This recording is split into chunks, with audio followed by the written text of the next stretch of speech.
शिवाय नमो नमः। दीप जले तेरी आरती ये तेरी आरती ये तेरे दीप जले तेरे दीप जले। सारे गा रे सा सारे गा मा पा धा पा मा गा मा गा रे सा। दीप जले तेरे दीप जले हाँ दीप जले तेरे दीप जले। तीनों के ने नमो नमः तीनों की ने नमो नमः। नमः शिवाय नमो नमः नमः शिवाय नमो नमः। आरती तेरी गाऊं शंकर आरती तेरी गाऊं शंकर आरती तेरी मैं गाऊं शंकर आरती तेरी गाऊं शंकर आरती तेरी मैं गाऊं शंकर आरती तेरी मैं गाऊं शंकर आरती तेरी मैं गाऊं शंकर आरती तेरी मैं गाऊं शंकर। वामदेवाय नमो नमः वामदेवाय नमो नमः। नमः शिवाय नमः शिवाय नमः शिवाय नमो नमः। नमः शिवाय नमः शिवाय नमः शिवाय नमो नमः। भाव रूप में पुष्प चढ़ाऊं भाव रूप में पुष्प चढ़ाऊं भाव रूप में मैं पुष्प चढ़ाऊं भाव रूप में पुष्प चढ़ाऊं। आरती गाऊं तेरी आरती गाऊं आरती गाऊं तेरी आरती गाऊं आरती गाऊं तेरी आरती गाऊं आरती गाऊं तेरी आरती। ओम शंकराय नमः नमः ओम शंकराय नमो नमः। शंकराय भोले शंकराय शंकराय भोले शंकराय शंकराय भोले शंकराय भोले नमः शिवाय भोले नमः शिवाय शंकराय ओम शंकराय शंकराय ओम शंकराय ओम शंकराय शंकराय ओम शंकराय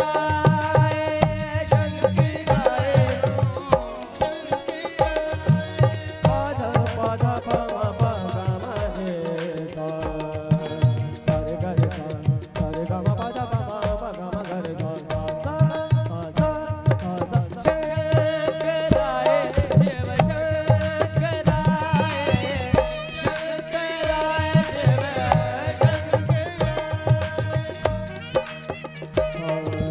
सारे गा रे सा पाधा बाबा दानी दा बाबा दानी दा सा रे सा गा रे सा रे सा गा रे सा मा गा रे दानी दा बाबा गा मा रे सा। शंकराय शिव शंकराय शंकराय शिव शंकराय। तेरी आरती उतारूं तेरा बंधन गाऊं तेरी आरती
सद्गुरुदेव महाराज की, श्री बाबा जी महाराज की, श्री स्वामी जी महाराज की।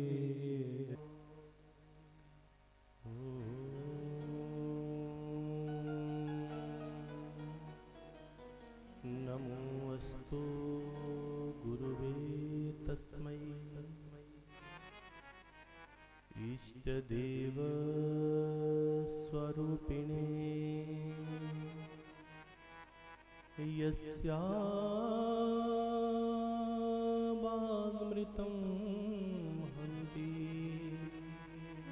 विषं संसार संज्ञकम्।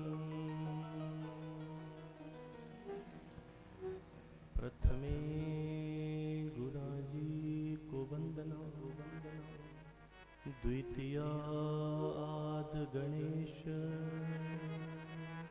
तृतीया सिमराम शारदा, मोहे कंठ करो प्रवेश।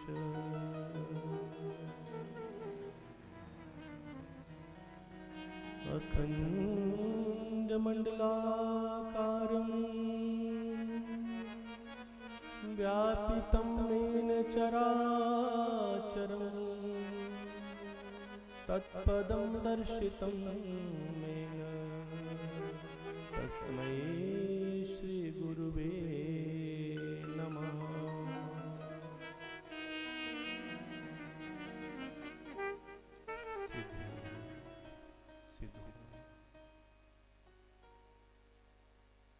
परम पूज्यपाद सतगुरु महाराज श्री श्री सिद्धयोगी बाबा जी, महामहिम संस्थापक श्री सिद्धयोगी धाम, पूज्यपाद गुरु महाराज जी की पावन जन्मस्थली एवं तपोस्थली, जहां पर अपनी अधेड़ उम्र में गुरु महाराज ने परमपिता परमात्मा निराकार के उस नूरी स्वरूप का दर्शन किया और अपनी बाल्यावस्था की उस घोर साधना से परमात्मा की असीम कृपा को प्राप्त किया, और जिसके कारण आज हम सभी लोग अपने दुखों से मुक्त हो रहे हैं।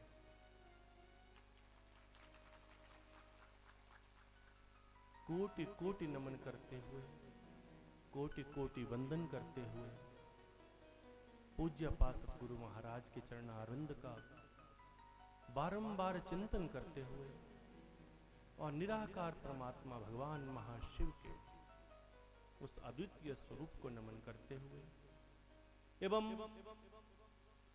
आप सभी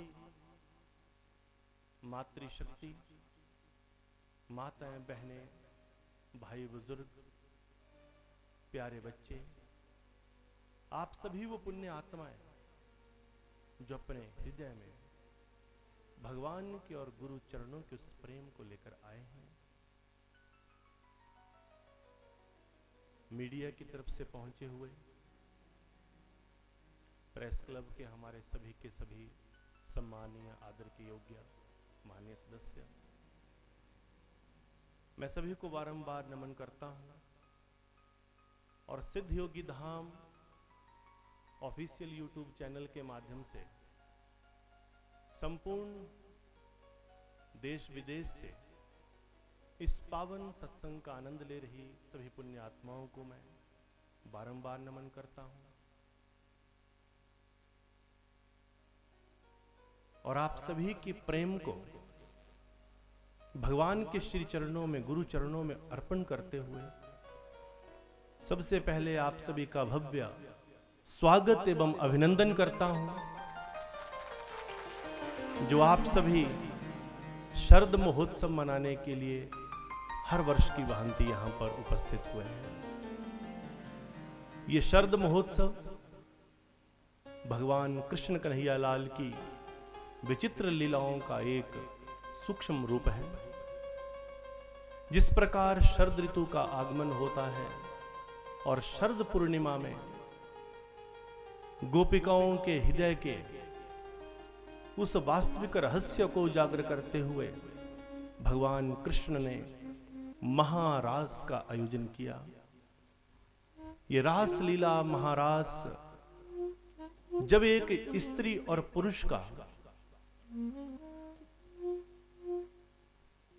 कोई प्रेम विवाद होता है या फिर समाज का कोई निकृष्ट व्यक्ति जब उल्टा कार्य करता है तो कई बार जाने अनजाने से लिखा जाता है कि देखिए इनकी रास लीला। क्योंकि आज तक इतने वर्ष बीतने के बाद भी हम लोग ये समझ ही नहीं पाए कि रास लीला का अर्थ क्या है। समाज की कुरीति को जब हम रास लीला के साथ जोड़ते हैं तो यह हमारे जीवन का सबसे बड़ा मूर्खतापूर्ण वो पल है जिसे बहुत गहराई से समझने की आवश्यकता है। कामदेव के बाणों से घायल होने का नाम रासलीला नहीं है, कामदेव के बाणों को ध्वस्त करने का नाम रासलीला है। इसलिए भगवान श्री कृष्ण ने शरद पूर्णिमा को जब गोपिकाओं के संग रास रचाया, वो गोपिकाएं जो शरीर को सुंदर सुंदर बनाकर आई थी, किस प्रकार भगवान ने अपनी लीला के अनुसार उनकी मति को फेर दिया। वो गोपिकाएं और साक्षात यहां तक कि अधिष्ठात्री देवी राधा रानी जो 16 श्रृंगार करके कृष्ण को रिझाना चाहती थी, भगवान ने अपनी लीला से उनके चेहरे काले कर दिए और वो गोपिकाएं ईर्ष्यावश एक दूसरे को बता ना पाई। और जब सबके चेहरे काले हो गए तब भगवान कृष्ण आते हैं और उन्हें दर्पण दिखाते हैं। हे गुरु भक्ति में डूबे हुए प्रियजनों, प्रेमीजनों, ये शरद महोत्सव कामदेव के बाणों को ध्वस्त करने का नाम है और जिसने कामदेव के बाणों को ध्वस्त कर दिया वो एक सच्चा गुरु प्रेमी और प्रभु प्रेमी बन जाता है। जब तक इंद्रियों का संयम नहीं हुआ, जब तक इंद्रियों को तोड़ा नहीं, जब तक इंद्रियों के स्वादों को छोड़ा नहीं, तब तक हम परमात्मा के उस परम तत्व को पाने का विचार सोच भी नहीं सकते। एक बहुत बड़ा राजा होता है, उसने अपने वजीर से कहा, बोला जाओ आज मेरा मन कर रहा है कि मैं शराब पीना चाहता हूं, शराब लेकर आओ। वजीर दौड़ता हुआ जाता है, बोला महाराज कुछ धन दे दीजिए। बोला जाओ शराब लेकर आओ। वजीर बाजार में गया, राजा साहब ने मंगवाई है शराब और वो वजीर 4 चीजें खरीद कर लाया। बोला महाराज लीजिए, जो जो आपने मंगवाया है वो मैं लेकर आया हूं। राजा पूछते हैं क्या लेकर आए हो? मैंने तो केवल एक ही चीज मंगवाई थी। और क्या मंगवाया था? बोलिए, पीछे वाले बोलिए, क्या मंगवाया था? और मेरे पुरुष भाई जरूर बोलना, क्या मंगवाया था? मंगवाई एक शराब। वजीर 4 चीजें लेकर आया। बोला महाराज आपने जो जो मंगवाया है मैं सब कुछ लेकर आया हूं। बोला क्या क्या लेकर आए हो? बोला एक शराब लेकर आया हूं, एक कबाब लेकर आया हूं, एक शबाब लेकर आया हूं और चौथी चीज एक और लेकर आया हूं। बोला मैंने तो केवल एक चीज मंगवाई थी, वो है शराब। बोला महाराज मैं आपका वजीर हूं, आप मुझे बार बार भेजते, मुझे परेशान करते, इसलिए जिन चीजों की आपको आगे आवश्यकता पड़ने वाली थी वो सारी चीजें मैं पहले ही लेकर आया हूं। बोला वो क्या क्या लेकर आए? बोला महाराज आपने शराब मंगवाई। अगर व्यक्ति शराब में एक बार लिप्त हो गया तो चाहे आप इस बात को आज माने, चाहे 50 साल के बाद मानना, चाहे 84 लाख योनियों में भटकने के बाद सड़ते हुए गंदी नाली का कीड़ा बनकर आओगे तब मानना, पर याद रखना जब व्यक्ति एक बार शराब की चपेट में आ गया तो उसके बाद उसका दिल ऑटोमेटिकली ही कबाब को मांगना शुरू हो जाता है। ये इंद्रियां हैं। जब व्यक्ति शराब का एक बार आदी हो गया तो वो कबाब मांगता है, वो मांस मांगता है। और जब उसे कबाब का स्वाद भी फीका पड़ने लगेगा तो उसे उसकी जीभा, उसकी इंद्रियां कुछ और स्वाद चाहेंगी। फिर वो कहेगा शराब भी हो गई, कबाब भी हो गई, अब थोड़ा सा शबाब हो जाए। तो व्यक्ति वेश्यालय में जाएगा अपनी इंद्रियों को भोग देने के लिए, अपने दाम्पत्य जीवन को भी व्यर्थ गवा देगा। पर स्त्री संग होगा, पर पुरुष संग होगा, पथभ्रष्ट होगा। और जब वो पथभ्रष्ट हो जाएगा, वजीर बोला महाराज इन 3 स्टेप पार करने के बाद आपको एक चौथी चीज की आवश्यकता पड़ने वाली है, वो भी मैं आज ही लेकर आया हूं। बोला वो क्या लेकर आए? बोला महाराज लो। आया है, जाएगा जब जहां से। भगत जनों, वो राजा था इसलिए उसकी आंखें खुल गई, पर हम लोग राजा भी नहीं हैं, फिर भी हमारी आंखें खुलने का नाम नहीं लेती। वो व्यक्ति जो नशे की लिप्त में चपेट में आ जाता है, जाने अनजाने से यहां पर वो व्यक्ति जो नशे की चपेट में आ चुके हैं, वो निश्चित रूप से रोज सुबह और शाम जब शीशे का प्रयोग करें, शीशा आप भी देखते हैं, शीशा हम भी देखते हैं, पर जब आप शीशे को देखें तो एक बार जरूर आपने अपने चेहरे को देखना कि जिस चेहरे को मैं शीशे में देख रहा हूं, आखिर ये चेहरा क्या? ये वही चेहरा है जो भगवान ने मुझे दिया था। अपने बचपन की फोटो को देखना, अपने 2 साल पहले की फोटो को देखना, अपने 4 साल पहले की फोटो को देखना, और अपने चेहरे को, अपने वजूद को, अपने अस्तित्व को, अपने शरीर को देखना कि क्या ये वही सूरत है जिसे भगवान ने हमें दिया था। याद रखना, नशे की चपेट में हमारा खास तौर पर जो युवा पीढ़ी है वो लगातार डूबती जा रही, डूबती जा रही। इसीलिए पूज्य सतगुरु महाराज के पावन सानिध्य में जब गुरु महाराज ने आदेश किया तो पंचपुरी रिवालसर नामक भूमि से इस सद्भावना यात्रा का एक सूक्ष्म अंश वहां से प्रसारित किया गया। और आज शरद महोत्सव के माध्यम से 26 दिसंबर 2023 से पूज्यपाद सतगुरु महाराज संत शिरोमणि श्री श्री सिद्धयोगी बाबा जी के पावन सानिध्य में डंके की चोट पर पूरे हिमाचल प्रदेश में नशा निवारण के इस सद्भावना यात्रा को आप सभी के साथ संग लेकर हम आज से आगाज कर रहे हैं। और ये मात्र केवल और केवल सिद्धयोगी धाम में या रिवालसर में नहीं, पहले हम जिले जिले में जाएंगे, फिर हम हर तहसील में जाएंगे, फिर हम हर पंचायत में जाएंगे, और वो सभी जो जाने अनजाने से नशाखोरी और नशे को बढ़ावा दे रहे हैं, जहां जहां पर इन चीजों का व्यापार चल रहा है, उसका एक विशेष प्रस्तावना पत्र माननीय मुख्यमंत्री जी के सम्मुख भी प्रोसेसिंग में जा चुका है। और उनके निर्देशानुसार, सरकार के निर्देशानुसार जैसे ही हमें आदेश आते हैं तो हम पूरी तरह से नशे के खिलाफ आप सभी को अपने संग लेकर अपने देवभूमि हिमाचल प्रदेश को फिर से एक बार वैसा ही बनाएंगे जैसी भगवान शिव ने हमें सौंपी थी। और कितने मूर्ख हैं वो लोग जो भांग के सुट्टे को, चिट्टे इत्यादि को प्रयोग करके भोले भोले कहते हैं, शिव भोले का नाम लेते हैं और अपने को भोले के नाम से जोड़ देते हैं, अपने को शिव शंकर कहते हैं। अरे मूर्खो, जरा ये सोचो कि एक तो पाप आप नशा करके कमा रहे हो, जो आप दिन बाई दिन अपने शरीर की हत्या करते जा रहे हो। ये किसकी हत्या है? कितने बच्चे मर रहे हैं, कितने सुसाइड हो रहे हैं, कितनी आत्महत्याएं हो रही हैं। आत्महत्या का अर्थ क्या है? याद रखना, आत्महत्या बोला जाता है, परंतु आत्महत्या कभी नहीं होती। आत्मा की हत्या करने वाला ना पैदा हुआ ना कोई पैदा होगा। हम लोग शरीर की हत्या कर रहे हैं, और इस शरीर की हत्या जब हम कर देते हैं तो जितने समय के लिए हमें ये शरीर मिला था, उतने समय के लिए वो आत्मा जो यहाँ से निकल गई, वो भूत प्रेत पिशाच बनकर भटकती रहेगी। वही सिद्धयोगी धाम में आकर यहाँ नाचती रहेंगी, वही नाचेंगे।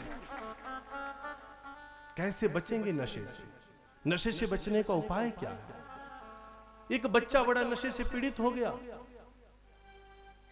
उसके पिताजी बड़े चिंतित हो गए, और पिताजी दौड़ते हुए सतगुरु महाराज के पास उस बच्चे को लेकर आए।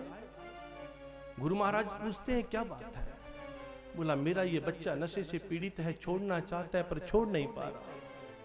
बोला कैसे छोड़ेगा? गुरु महाराज जब आप छुड़ाएंगे, सतगुरु की कृपा। सतगुरु महाराज बच्चे का हाथ पकड़कर घूमने के लिए खेत की तरफ लेकर गए। एक छोटा सा पौधा दिखा, बोला लो बेटा इस पौधे को उखाड़ कर फेंक दो। शिष्य ने प्रणाम किया, जी गुरु जी मैं नशा छोड़ना चाहता हूं, बताओ क्या करूं? बोला इस पौधे को उखाड़ कर फेंक दो। पौधा उखाड़ा फेंक दिया।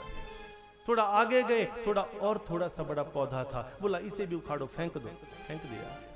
थोड़ा और आगे गया तो एक दरख्त दिखा, एक पेड़ दिखा, बोला लो बेटा इस पेड़ को उखाड़ो और फेंक दो। तो वो शिष्य दोनों हाथ जोड़ता है, बोला गुरुजी पौधे को तो मैंने उखाड़ दिया, पर इस पेड़ को मैं उखाड़ नहीं पाऊंगा। बोला तू तो नशा करके बोलता है मेरे से बड़ा शेर कोई नहीं है, तू तो कहता है मेरे से बड़ा शेर नहीं कोई नहीं है, तो ऐसा कर इस पेड़ को उखाड़ कर बताना। बोला गुरुजी पौधा उखाड़ सकता हूं, इतनी ही मेरी समर्थ्या है, पेड़ नहीं उखाड़ सकता। गुरु महाराज कहते हैं बेटा ये नशे का पौधा है। कौन सा पौधा है? जब नशा शुरू होता है, जब नशा चढ़ने लगता है, तो उस वक्त ये मात्र केवल और केवल एक पौधा है। आप गुरु चरणों में आकर, संतों की संगति में जाकर उस पौधे को उखाड़ कर फेंक सकते हो, पर जब धीरे धीरे वो नशा आपकी रग रग में चला जाएगा, फिर वो इतना बड़ा दरख्त बन जाएगा कि तुम तो क्या, तुम्हारे अगर 100 जन्म भी हो जाएंगे फिर भी तुम उसे उखाड़ नहीं पाओगे। तो हम उखाड़ें तो कैसे उखाड़ें? ये नशा कैसे उखाड़ा जाए? इस नशे के, इस वृक्ष को उखाड़ने के लिए हमें ये संकल्प लेना है कि इससे पहले कि ये नशा एक बड़ा दरख्त बन जाए, हमने पौधे के रूप में ही इसको उखाड़कर फेंक देना है। और इसे फेंकने के लिए पहले हमने बाहर नहीं जाना है, पहले अपने अपने घर में जाना है। कहाँ जाना है? पहले अपने अपने घर में जाना है। अपने बच्चों के ऊपर दृष्टि रखनी है, अपने प्रियजनों के ऊपर दृष्टि रखनी है, और उनको चाहे औं से चाहे दांव से पहले उनको किसी ना किसी तरीके से उनकी प्रॉपर काउंसलिंग करते हुए, उनको सत्संग सुनाते हुए। और याद रखना तुम्हारा सत्संग कोई सुनने वाला नहीं है, क्योंकि ये सत्य है कि प्यास को बुझाने के लिए कुएं के पास जाना पड़ता है। तो बात सिद्धयोगी धाम की नहीं है, किसी ना किसी गुरु की शरण में अपने बच्चों को बचपन से डाल दो। अपने बच्चों को अगर आप बचाना चाहते हो तो उनको जैसे ही वो जन्म लेते हैं, तो जैसे हम उनको बर्थडे की केक दिखाते हैं, जैसे हम उनको बर्थडे की साइकिल खरीद कर लाते हैं, जैसे हम उनको बर्थडे पर बाइक गिफ्ट करते हैं, उन सारी चीजों से पहले अगर आप अपने बच्चों को और अपने देश को बचाना चाहते हो तो पहले अपने बच्चों को दो तो क्या, एक रुद्राक्ष की माला खरीद के दो, एक तुलसी की माला खरीद के दो, माथे का चंदन दे दो, माथे का तिलक दे दो, बजरंगी हनुमान के नाम का तिलक दे दो। बेटा रोज श्रृंगार करो, रोज श्रृंगार करो। जब हमारे अंदर ये श्रृंगार जाएगा, जब ये राम नाम का ये नशा हमारे अंदर जाएगा, परमात्मा के नाम का नशा जाएगा, बोला ना जब मैं था तब गली नहीं। हाँ क्या, कौन सी गली? प्रेम गली। जब मैं था तो वो प्रेम गली नहीं, प्रेम गली के दरवाजे बंद हो जाते। मैं बोले तो हमारी इंद्रियों के विकार, हमारे अंदर का अहंकार, जब मैं था तब हरि नहीं, जब मैं था तब हरि नहीं, जब हरि तब मैं नहीं, प्रेम गली अति शांकरी, तामे दोनों ना समाई। बोला मुझे क्या जरूरत पड़ी है, मेरे बच्चे तो यहाँ नहीं है, ये फलाना आदमी पी रहा है, कोई दिक्कत नहीं है। पर याद रखना, आज जिनको देखकर हम आंखें बंद कर रहे हैं, एक दिन याद रखना जब कोरोना चला था, कोरोना वायरस जब आरंभ हुआ, तो जब पूरी दुनिया के साइंटिस्ट लोग तो बाद में बोले, पूज्यपाद गुरु महाराज ने कोरोना वायरस के आरंभ होते ही कहा कि ये कोरोना जिसमें अभी चाइना में चला, तो गुरु महाराज ने क्या कहा, आज ये कोरोना चाइना में है, फिर ये धीरे धीरे आगे बढ़ेगा, फिर ये इंडिया की बाउंड्री पर आएगा, फिर ये अलग अलग स्टेट में आकर घंटी बजाएगा, फिर ये हर जिले में घंटी बजाएगा, फिर ये हर तहसील में घंटी बजाएगा, फिर एक दिन आएगा ये हर घर के दरवाजे पर भी घंटी बजाएगा, और फिर दरवाजे पर नहीं हर शरीर के ऊपर घंटी बजाएगा। वैसे ही अगर आज हम सब ने एक दूसरे को जगाने की कोशिश ना की और इस नशे के खिलाफ कोई ना कोई प्रयास नहीं किया, तो याद रखना धीरे धीरे धीरे ये नशा हर घर में पहुंच जाएगा, बच्चे बच्चे में पहुंच जाएगा। हे निम्न बुद्धि के उन लोगों को मैं कहना चाहता हूं, तुमने अपनी जीभा के स्वाद में अपना तो समय काट लिया, पर जिनको तुमने पैदा किया है उनके बारे में तो थोड़ा विचार कर लो, उनके बारे में थोड़ा विचार कर लो।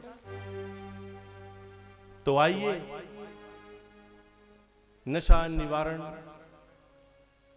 सद्भावना यात्रा, जिसमें पूज्यपाद सतगुरु महाराज जी के पावन सानिध्य में और आदरणीय श्री मोहनलाल शर्मा जी जो रिवालसर क्षेत्र से संबंध रखते हैं, पूज्य गुरु महाराज जी के परम स्नेही हैं, गुरु महाराज के आदेशानुसार इनके अध्यक्षता में ये कार्यक्रम संपूर्ण हिमाचल प्रदेश में सद्भावना यात्रा के पद आगे से आगे चलेंगे, और इस सद्भावना यात्रा के द्वारा गली गली में नशे के खिलाफ हम सब लोग मिलकर लड़ेंगे और इस नशे को अपने देवभूमि हिमाचल प्रदेश से और साथ साथ में अपने भारतवर्ष से बाहर फेंकने की पूरी कोशिश करेंगे। और इसकी एक शुरुआत आज से होनी चाहिए। जिनके अंदर गिदड़ों की तरह प्रवृत्ति है वो हाथ मत खड़े करना, पर जिनके अंदर शेर की प्रवृत्ति है मैं उनसे निवेदन करता हूं कि अगर शेर की प्रवृत्ति है, कहते हैं शेरों वाली मैया की, शेरों वाली मैया किसको बोलते हैं पता है? बहुत लोग सोचते हैं कि शेर के ऊपर मैया आती है इसलिए बोलते हैं शेरों वाली मैया की। नहीं, शेरों वाली मैया का मतलब है कि जिसके सारे बच्चे शेर हैं, जिसके सारे बच्चे, पर अगर बच्चे क्या हो? शेर। अगर शेर ना हो तो बोलना पड़ेगा गिदड़ों वाली मैया की। क्या बोलना पड़ेगा? तो अपनी भी लाज बचाओ, मां के दूध की भी लाज बचाओ, जग जननी की भी लाज बचाओ। अगर शेरों वाली मैया की जय है तो शेर वो है जो शरद महोत्सव के परम बेला पर कामदेव के बाणों को ध्वस्त करता हुआ, अपनी इंद्रियों को पूरी तरह से तोड़ता हुआ, उनके विकारों को तोड़ता हुआ, जो ये संकल्प ले सके कि आज से मैं संकल्प लेता हूं कि आजीवन भर में कभी भी किसी भी नशे को स्पर्श भी नहीं करूंगा। है कोई शेर? जो शेर है वो हाथ ऊंचा कर दीजिए। वाह क्या बात है, रेशो बहुत अच्छी है, जोरदार तालियां होनी चाहिए। तो आइए सभी माताएं बहनें भाई अपना हाथ धरती माता की तरफ करेंगे। आइए सद्भावना यात्रा का हम आरंभ करते हैं। जो सतगुरु महाराज जी के इस प्रेम यात्रा में, सद्भावना यात्रा में चलना चाहते हैं वो अपना हाथ आगे करेंगे और सच्चे मन से साथ में कहेंगे, हे भोलेनाथ, हे भोलेनाथ, हे सतगुरु महाराज, हे सतगुरु महाराज, हे धूणीनाथ, हे धूणीनाथ, आपके विचित्र धूणों के समक्ष गुरु सानिध्य में बैठकर हम संकल्प लेते हैं आज से आजीवन भर जब तक ये सांसें अंदर हैं तब तक हम कभी भी किसी भी नशे को स्पर्श भी नहीं करेंगे। हर हर महादेव, हर हर महादेव, हर हर महादेव, हर हर महादेव। आइए थोड़ी देर में लंगर का भोग अर्पण किया जाएगा।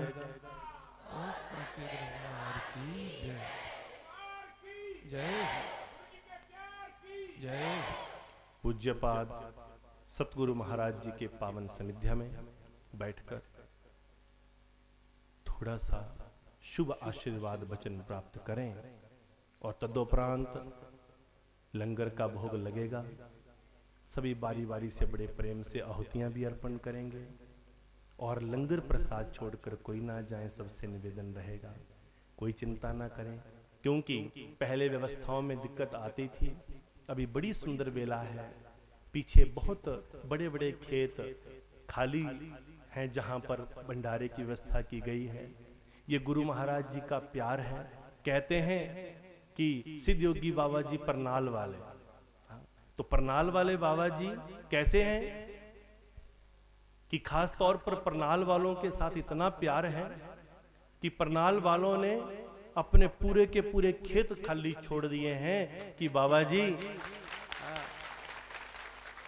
दीन दुखियों के लिए आप यहाँ पर इतना बड़ा हॉल बनाने जा रहे हैं। जहाँ पर हम बैठे हैं यहाँ पर बहुत बहुमंजिला भव्य मंदिर बनने जा रहा है। दीन दुखियों के ठहरने के लिए सराएं बनती जा रही हैं। तो क्या कहा कि हे गुरु महाराज, अगर आप दीन दुखियों के लिए इतना कुछ बनाने जा रहे हैं तो परनाल वालों ने सारे के सारे खेत खाली छोड़ दिए हैं, सारा सामान रखने की व्यवस्था कर दी है। आपके आश्रम में सारी के सारी गाड़ियों से सामान अंदर आ रहा है, जिस सामान को आप सड़क से अपने सिर के ऊपर उठाकर ढोया करते थे। हे मेरी बुजुर्ग माताओं, आपके कंधों की वो ताकत, आपके सिर की वो ताकत जिसके ऊपर आपने तसले उठा उठा कर ढोए, तो क्या कितना प्रेम आपने अर्पण किया है। आज कितनी भगवान की महिमा है। और देखो पूरा के पूरा परनाल आपके लिए खाली है। सिरखड की पुल तक के लोगों के फोन आ गए। जब एक बार बाबा जी ने हल्का सा इशारा किया कि अब हम काम शुरू करने जा रहे हैं, तो सिरखड की जो पुल है वहां तक से फोन आ गए। बाबा जी बताइए कितने खेत खाली छोड़ने, बाबा जी कितने खेत हम खाली छोड़ दें। आप अपना सामान फेंकिए, दीन दुखियों के लिए कुछ बन रहा है वो बनाइए। बताओ उन लोगों के उस प्रेम की कीमत एक जन्म तो क्या 100 जन्म जीकर भी हम दे नहीं सकते। ये प्रेम की ताकत है, इसे प्रेम की ताकत कहा गया है। तो मैं यही बात कहूंगा कि हम सब लोगों को लगता है कि क्या कैसे होगा इस दुनिया में। सबको ऐसा लगता है क्या कैसे होगा। बानरों को लगता था पुल कैसे बनेगा, हनुमान जी को लगता था संजीवनी बूटी कैसे लेके जाऊंगा। जब भरत ने बाण मारा, हनुमान नीचे गिरे, तो जब होश में आए तो बोला वो पहाड़ कहाँ है जो मैं लेके जा रहा था। भरत बोले कहाँ, कौन सा पहाड़। बोला जो मैं लेकर जा रहा था, इतना बड़ा पर्वत। तो देखा तो वो पर्वत आसमान के ऊपर लटका पड़ा था। हनुमान सोच रहे थे मैं लेकर जा रहा हूं, जबकि सच तो ये है कि राम जी स्वयं ही उसे लेकर जा रहे थे। वो पर्वत उल्टा हनुमान को लेकर जा रहा था।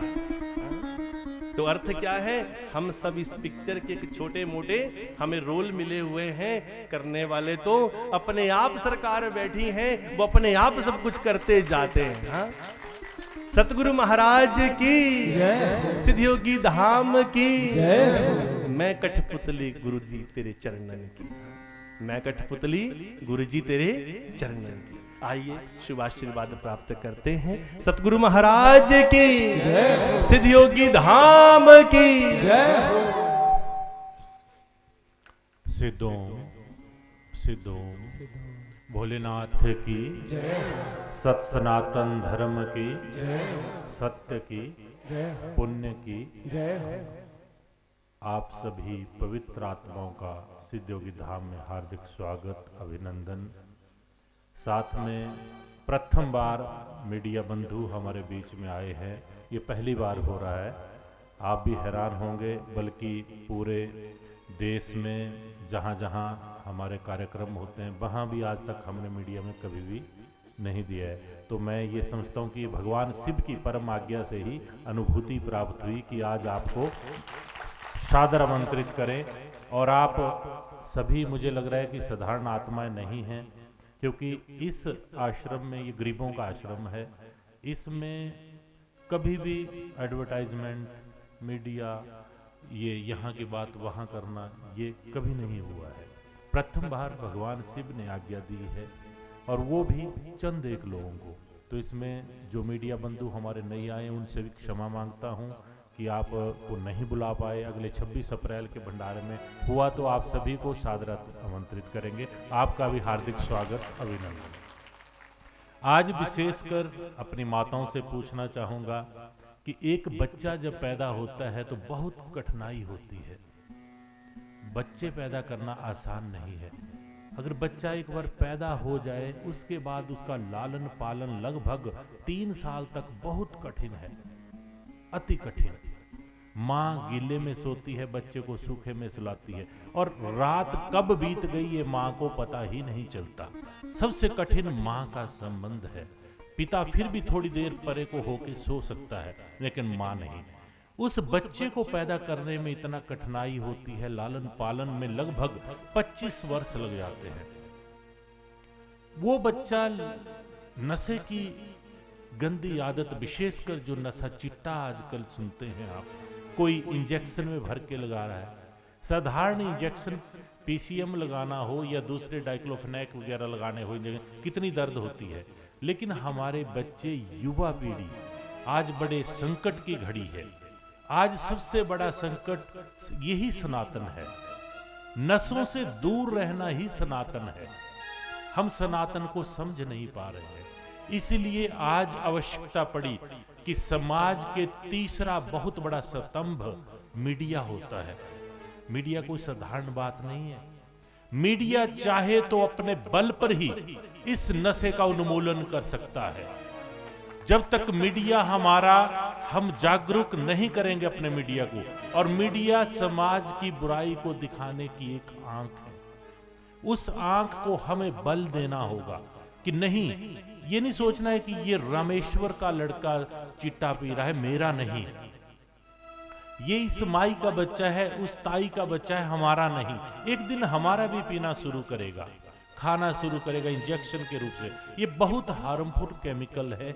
इसलिए आज आध्यात्मिक संस्थाओं को भी इसमें आगे आने की आवश्यकता है। और मैं ये मानता हूं, आप सभी मानते हैं। क्या भी आपने कभी सुना कि भगवान श्री रामचंद्र हुक्का पीते होंगे? नहीं।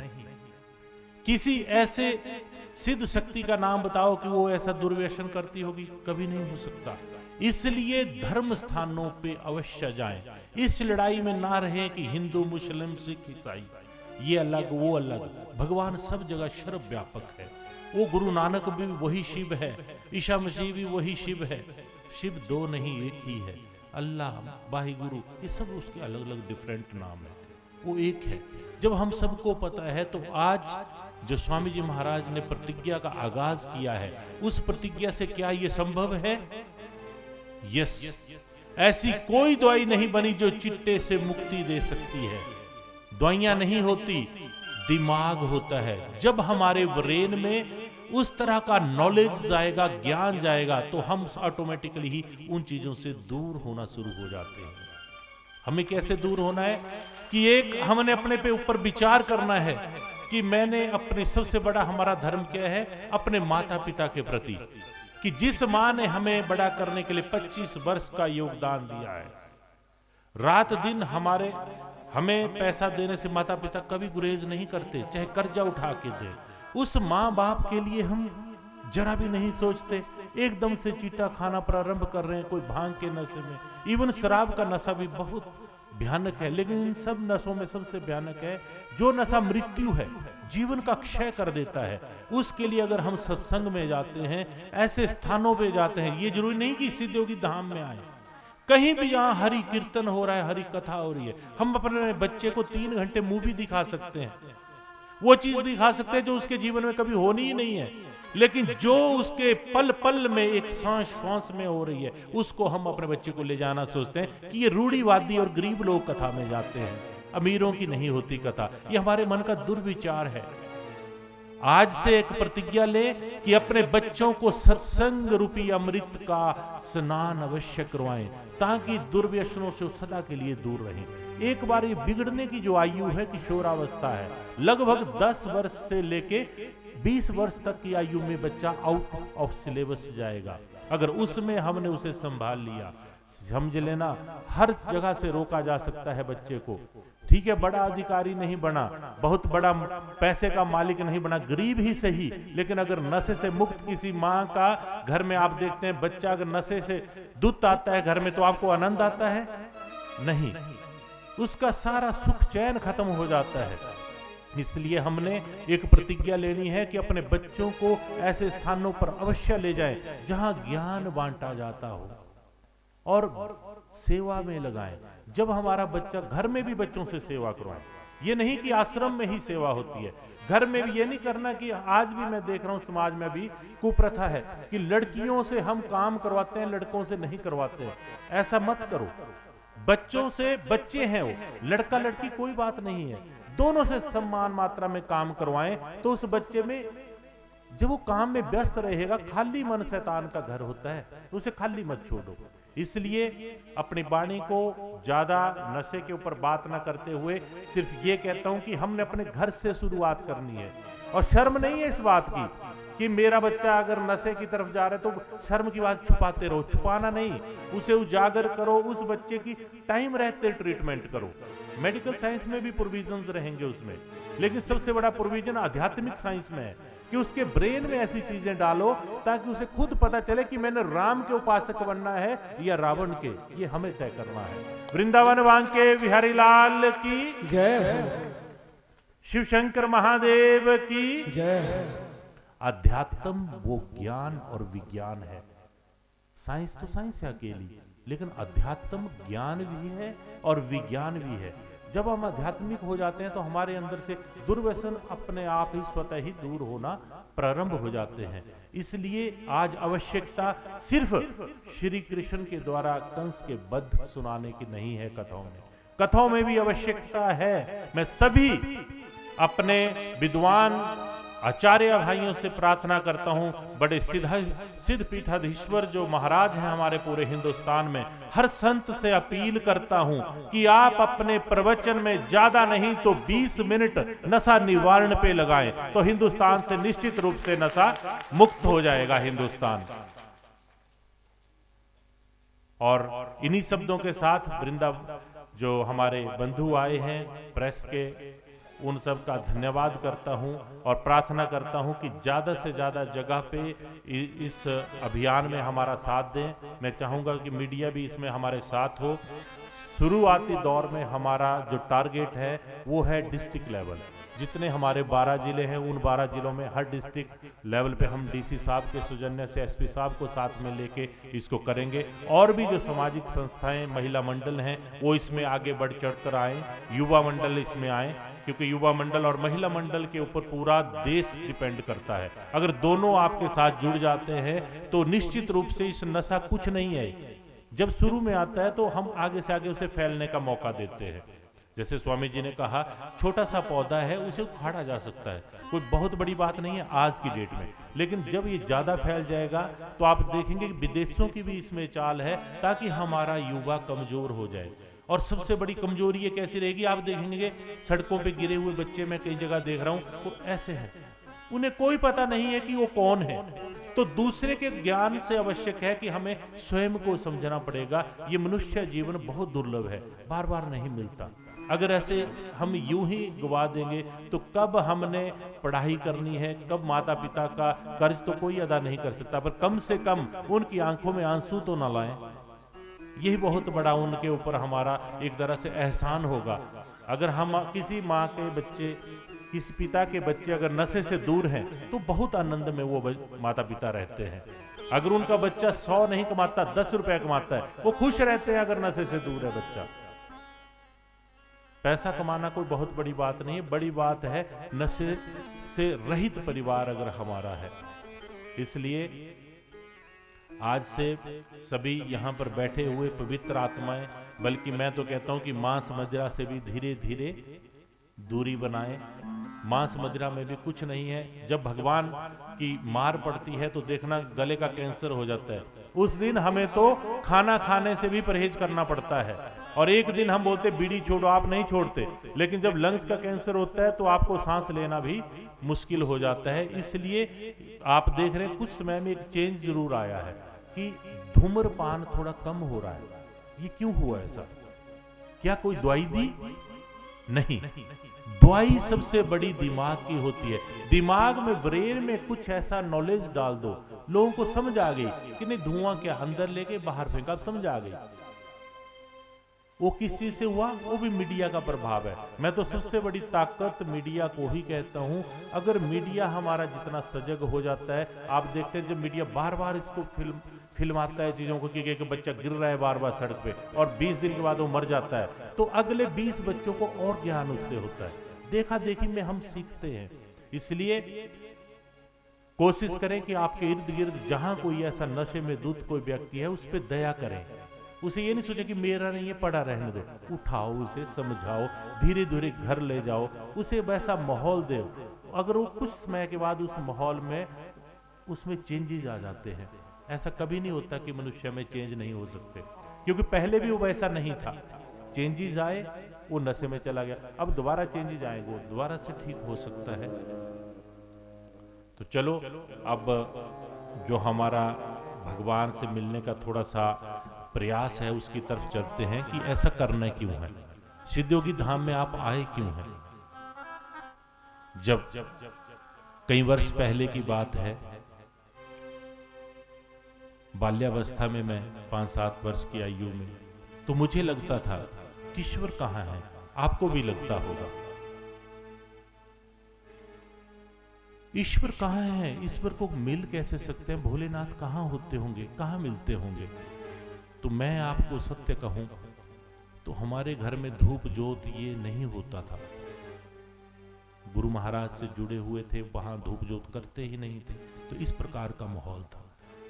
तो मेरा कुछ मन करता था कि नहीं धूप भी करना चाहिए, तो मैं कभी कभी धूप ले आता था और थोड़ा थोड़ा करता था। उसके बाद में एकांत में जब लोग कहते हैं ना कांचे खेलते थे, गिल्ली डंडे खेलते थे, तो मुझे लगता था कि नहीं इसमें वेस्ट नहीं करना चाहिए समय को, समय बार बार नहीं मिलता है। तो मैं थोड़ी देर के लिए आंखें बंद करके बस ऐसे बैठ जाता था। मैं इसलिए सुना रहा हूं ताकि आप भी ऐसे बैठा करो। ईश्वर को सच में पाना है तो आप मक्का मदीना जाके 4 धाम यात्रा मात्र करने से ईश्वर नहीं मिलते। ईश्वर को पाने के लिए हमें अपने अंदर ही जाना होगा, इनवर्ड जर्नी करनी होगी, वो आंखें बंद करनी है। बहुत सहज योग है। कई भक्तों ने रुझान पूछे थे कि गुरुजी ये जरूर बताना कि भगवान का भजन कैसे करना है। तो उसी कड़ी में मैं थोड़े से 10 मिनट का समय आपका लूंगा। तो आंखें बंद की और क्या कहा, या ओम नमः शिवाय कह लो, जय माता दी कह लो, राधे राधे कह लो, कृष्णा कृष्णा कह लो, कुछ भी कह लो, इसका फर्क नहीं पड़ता कि आप, बल्कि इवन ऐसा कह दो अल्लाह अकबर, अरे तब भी वही बादशाह मिलेंगे, तब भी शंकर मिलेंगे, एक ही है। वाहे गुरु कह लो, तब भी एक ही बात है। ये सच बात है, प्रैक्टिकल है, ये किताबों का ज्ञान नहीं है। तो ध्यान आंखें बंद की, जैसे ध्यान आंखें बंद करेंगे 1 मिनट के लिए सभी, और ध्यान लगाओ अपने घर में, किचन में देखो, गैस का चूल्हा देखो, देख लिया? इतने तेज होता है ध्यान। मैं प्रैक्टिस बता रहा हूं आपको, ध्यान है क्या, देख लिया आपने? बिना आंखें बंद किए भी दिखता है। देखो अब प्रैक्टिकल लो, खोल दो आंखें, देखो अपने घर में गैस का चूल्हा आपको दिख रहा है खुली आंखों से, देखो ना प्रैक्टिकल को दिख रहा है। किसी के गैस के चूल्हे के ऊपर देखो कितनी जो सब्जी वगैरह गिर जाते जमी हुई है, दिख रही है। समझ रहे, मतलब ध्यान समझने की कोशिश करना, वैज्ञानिक चीज है ये। कोई ऐसा नहीं है कि सतलोक में मिलेगा ध्यान जाके, यही है इस शरीर के अंदर ही। अब हमने ध्यान से देखा, अब देखो आपके घर में टमाटर किसके घर में नहीं है आज? लग गया, याद आ गई, क्योंकि आप वहां से जुड़े हो। तो जब हम जुड़ जाते हैं तब ध्यान लगता है, बिना जुड़े ध्यान नहीं लगता। कैच कर रहे हैं पॉइंट? जब आप सिद्ध योगी धाम से एक बार जुड़ गए हो, सिद्ध योगी धाम आपको जोड़ रहा है सतलोक धाम से। जब आप वहां जुड़ गए हो, वहां कभी आपको गुरु जी के सानिध्य से, भगवान शंकर की कृपा से एक बार आपको दिखा दिया ध्यान में बिठा के। जब आप स्वामी जी के पास आए थे, ध्यान में आंखें बंद करके आपने कुछ देखा होगा। किसी ने भगवान शंकर को देखा होगा, किसी ने बजरंगबली को देखा। स्वप्न वाला नहीं बोल रहा हूं, जब आप ऐसे ध्यान में बैठे देखा था कि नहीं? और मैं दावे के साथ कहता हूं कि जो भी सिद्ध योगी धाम में आत्माएं आती हैं, वो एक बार शंकर को जरूर देखती हैं। बहुत बड़ी बात है ये। भोलेनाथ को देखने के लिए जन्मों जन्मांतर लग जाते हैं।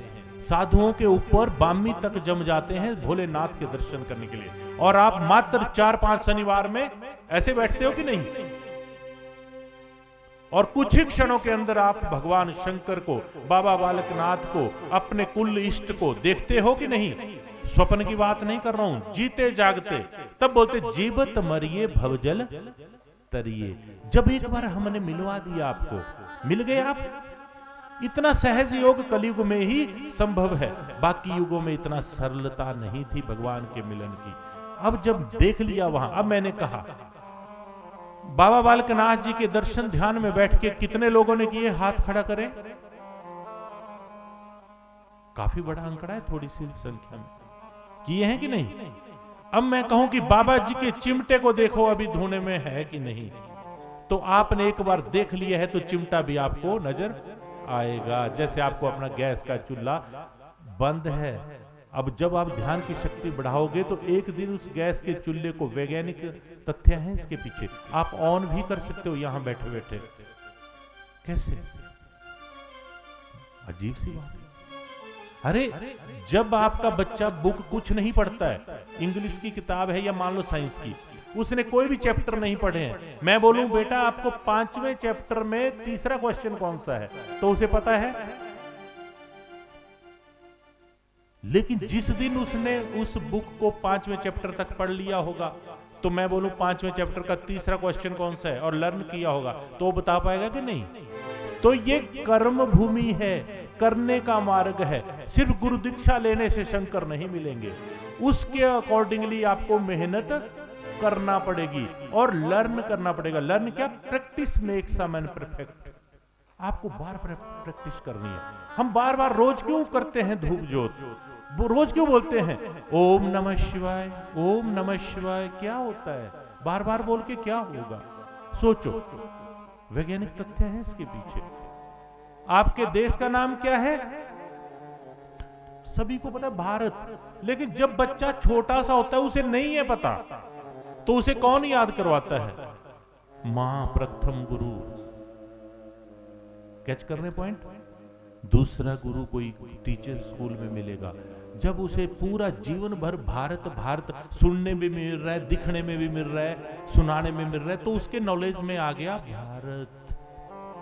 तो ऐसे ही जब हमारे अंतर मन में, बाह्य चक्रों में, 7 चक्रों में घूम जाएगा ओम ओम ओम, उस दिन हम ओममय हो जाते हैं।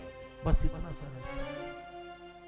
ये नहीं है, कबीर साहब ने कहा है कि सबके अंदर सब कुछ है, कोई हम स्पेशल नहीं, कोई संत स्पेशल नहीं, कोई नहीं है स्पेशल, सब एक जैसे हैं।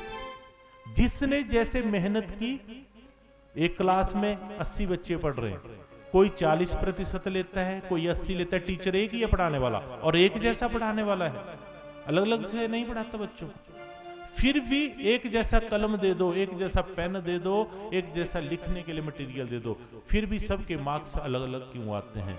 ये है बात, जो जितनी प्रैक्टिस करेगा उतना ही उसको भगवान की भी कृपा होगी, और वैज्ञानिक बात है इसके पीछे, उतने ही उसके हार्मोन्स उस प्रकार से रिलीज होंगे, उसका इनवर्ड जर्नी होगी और ईश्वर मिलना प्रारंभ हो जाएंगे। इसलिए मेरे पौणाहारी को पाना है, मेरे शंकर को पाना है, तो हमें अपने घर में ही नित्य गुरु शब्द या ओम नमः शिवाय या जय माता दी, जय कमला, या जो मर्जी बोले।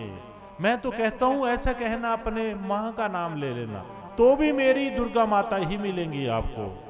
ये है रहस्य।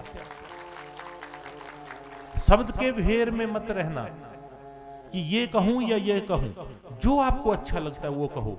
भोले बाबा ने कहा कि बेटा मेरे सारे ही नाम मेरे हैं। तब मैंने कहा सिद्ध ओम, क्या कह दिया मैंने? आप भक्त पूछते हैं कि गुरुजी सिद्ध ओम क्या है? तो कल भी किसी बच्चे ने मुझे कमेंट में लिखा था कि गुरुजी, और मैं जनरली पढ़ नहीं पाता, पर कल मैंने कुदरती वो पढ़ा कि गुरुजी सिद्ध ओम कैसे आया?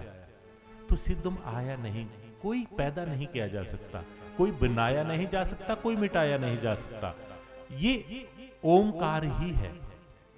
जब 84 सिद्धों की शक्ति समावेशित होती है तो वहां सिद्ध वर्ड लगता है, और ओम को हमने करना क्या है? सिद्ध करना है। स्वयं सिद्ध है ओम, लेकिन वो उनके लिए स्वयं सिद्ध है। अब बोलो कि हमने पीएचडी करनी चाहिए कि पीएचडी औरों ने कर ली, वो हमने भी कर ली। कोई कहे कि गुरुजी सिद्ध ओम तो ऑलरेडी सिद्ध है। अरे भाई वो पीएचडी की तरह है, वो दिख रहा है, लेकिन सिद्ध आपके लिए और मेरे लिए नहीं, जिसने किया उसके लिए है। क्या हम इस कैमरे को चला सकते हैं? नहीं, लेकिन शर्मा जी तो फटाफट घुमाते हैं। क्या हम क्लिप बना पाएंगे? नहीं। तो हमने वो ज्ञान अर्जित किया ही नहीं जिसकी हम बात कर रहे हैं। इसलिए तब मैंने कहना शुरू किया सिद्ध ओम। आपके बच्चे भी हैं 7 साल के, इनको भी रोज बोलो सिद्ध ओम, सिद्ध ओम, मन ही मन में। फिर मुझे क्या लगने लगा कि मैं अकेला रहना पसंद करने लगा। आज भी मुझे 10 दिन तक एक कमरे में बंद कर दो, मुझे कोई दिक्कत नहीं होगी। खाने पीने का वहां थोड़ी सी सामग्री जरूर रखना, खाने पीने का शौकीन हूं मैं, पर आपकी तरह नहीं वो शराब वाला पीना नहीं, समझ गए? तो क्या किया? सिद्ध ओम, सिद्ध ओम, सिद्ध ओम, मन ही मन में मैंने कहना। तब भगवान शंकर प्रकट हुए, और मुझे पता नहीं कि ये शंकर हैं। आपको भी पहचान नहीं लगेगी जब शंकर आएंगे सामने। ऐसा मत सोचना कि जटाजूट दिखेंगे जैसा पोस्टरों में दिखता है, ऐसे नहीं। भोलेनाथ निरंकार स्वरूप में होते हैं प्रभु। जब दर्शन दिए तब भगवान ने कहा कि आप बेटा यहां आपसे मिलने के लिए मैं माताओं को भेजूंगा, बहनों को, बेटियों को, बच्चों को भेजूंगा। मैंने कहा ये बैकवर्ड इलाका क्यों आएंगे लोग? तो भगवान शंकर ने कहा मैं आपको 7 वरदान देता हूं, जो ये 7 शक्तियां हैं मैं आपको अर्पण करता हूं। मैंने कहा लोगों को कैसे लगेगा पता कि ये शक्तियां हैं? बोले जो कहीं ठीक नहीं होगा, जिसके संतान नहीं होगी, वो यहां संतान होगी। और आप देखते हैं कि आज लाखों संतानें यहां से, बल्कि कई संतानें तो ऐसी हैं जो आज 30-30 साल की हो गई। मान सकते हो 30 साल, 35 साल के बच्चे हो गए। तो मेरी आयु हुई उस टाइम स्वयं ही 12-15 साल थी, तो आज वो बच्चे मेरे बराबर है। तो वो बाबा जी की कृपा से हमें यहाँ वो फल प्राप्ति हुई। दूसरी क्या भगवान ने हमें शक्ति दी? दूसरी ताकत दी ईश्वर ने कि जो रोग व्याधि दैव्य प्राश्य चिकित्सा का हिस्सा होगी, वो शक्ति बोला आपको अर्पण करता हूं। जो कहीं ठीक ना हो, कहीं बोल देते ना कि 10 साल से 20 साल से 50 साल से बीमार है, ये नहीं ठीक हो रहा है, वो भी ठीक हो, इस धुने की भस्म से ही ठीक हो जाए। तो मैंने कहा कि हे प्रभु, अगर मान लो हमारी जब मृत्यु हो जाएगी तो क्या होगा? अगर हम यहां नहीं हैं तो क्या होगा? कहा कि तुम अपना अहंकार त्याग दो, तुम कुछ नहीं हो, तुम हो तब भी कुछ नहीं हो, अगर नहीं हो तब भी कुछ नहीं हो। तो आपने देखा होगा, फील किया होगा कि जब हम नहीं होते हैं, मैं भी नहीं, स्वामी जी भी नहीं, तब भी आप मत्था टेकोगे, वही फल मिलेगा जो जब हम होते हैं तब मिलता है, बल्कि ज्यादा शक्ति वहां पे स्थान पे, ताकि हमारा अहंकार दमन किया प्रभु ने कि ये ना सोचे कि हम करने वाले, हम नहीं, वो करने वाला है। इसलिए ईश्वर ने ऐसी कई विभुत शक्तियों से अभी रंजित कर दिया आश्रम को कि जाओ अनंत काल तक यहां पे दीन दुखियों का कल्याण स्वतः ही होता रहेगा। ये नहीं है कि हाँ जी हमने मोर पंख लिया, फिर हमने ऐसा किया तो आप ठीक होंगे, नहीं, आप स्वतः आए और स्वतः जाए। आप देखते हैं। और यहां कौन ठीक होगा? क्या सब ठीक होंगे या कोई कोई ठीक होगा? जो श्रद्धा नहीं रखेगा क्या वो ठीक हो जाएगा? हाँ, शंकर ने कहा नहीं, श्रद्धा से नहीं है कुछ। आप श्रद्धा रखो ना रखो, आपको बुखार आया, पीसीएम खाओगे 650 mg, उतरेगा बुखार। ऐसा ही यहां पे जनरली होता है ना कि मंदिर में आस्था से नहीं गए तब नहीं मिला। मत आओ आस्था से। आस्था है क्या? जब तुम्हारा कुछ होगा तभी तो आस्था उत्पन्न होगी। हम पहले ढूंढते आस्था फिर कल्याण होगा। नो, आस्था अगर शक्ति होगी स्थान में स्वतः उत्पन्न होगी। आप ऐसे आइए। जनरल एक जज साहब थे, वो आते हैं, बोले गुरुजी पूरी रात बैठे रहे देखने के लिए। किसी ने कहा कि वहां जी शराब मीट बकरे कटते हैं, किसी ने सिफारिश। तो जज साहब पूरी रात बैठे रहे, एसपी साहब के साथ में, वो शिविर में बैठे रहे, देखते रहे। तो पूरी रात आपको पता है यहाँ तो कोई 4 साल का बच्चा पेट वो लिए हुए होता है गोदी में, किसी के पेट में बच्चा है, किसी का बाहर है। ऐसा देखते हैं आप, हमारे पास तो सारी बच्चियां आती हैं इसी प्रकार से। कोई 80 साल का बुजुर्ग बैठा है। तो सुबह जज साहब बोलते हैं, बोले मैंने ऐसा विचित्र दरबार जीवन में पहली बार देखा। मैं कहा जज साहब? बोले आपको पता है मैं जज हूं? मुझे नहीं पता, वो बाबा जी ने बताया था मुझे कि जज साहब आए। गुफा में आ गए अंदर। बोला तो आपको पता था रात से? मैं कहा रात से नहीं, अभी से पता लगा था मुझे, पर बाबा जी बोल रहे आप रात से बैठे हैं तो आप कम से कम खाना तो खा लेते। बोले मैंने लंगर ले लिया है। मैं कहा आपने क्या देखा? बोले मैंने विचित्रताएं देखी कि सारे चुप हैं, बिल्कुल बोलता ही कोई नहीं। क्यों नहीं बोलते? मैं कहा क्योंकि हमने इनकी बोलने वाली जो बोलती है वो काट रखी है? इनको राम रट की जब रट लग गई है, सबसे चूप हो गए हैं ये लोग। गुरुद्वारे में आके क्या होगा कि हमने जो उछाल है उसे शम कर देना है, शांत कर देना। और उससे क्या हुआ कि आप भक्तों को बेसिकली ये नहीं लगना चाहिए कि मैं गुरु जी के आश्रम में जा रहा हूं। क्या लगना चाहिए? आप अपने घर में आए हो, आपका आश्रम है। मैं तो आज आया हूं, आप तो मेरे से ज्यादा आते हो। स्वामी जी भी कम रहते हैं, आप इनसे ज्यादा यहां रहते हो। और तभी प्रेम हुआ जब हमें महबूब की हर चीज, अगर ये सोचेंगे नहीं हमारा प्रोग्राम, किसका प्रोग्राम चला है आज? हमारा है कि नहीं? किसी को ये तो नहीं लग रहा है कि हमारा है? और हमारा लगना भी कैसे? मैं रात को आया हूं 12 बजे है।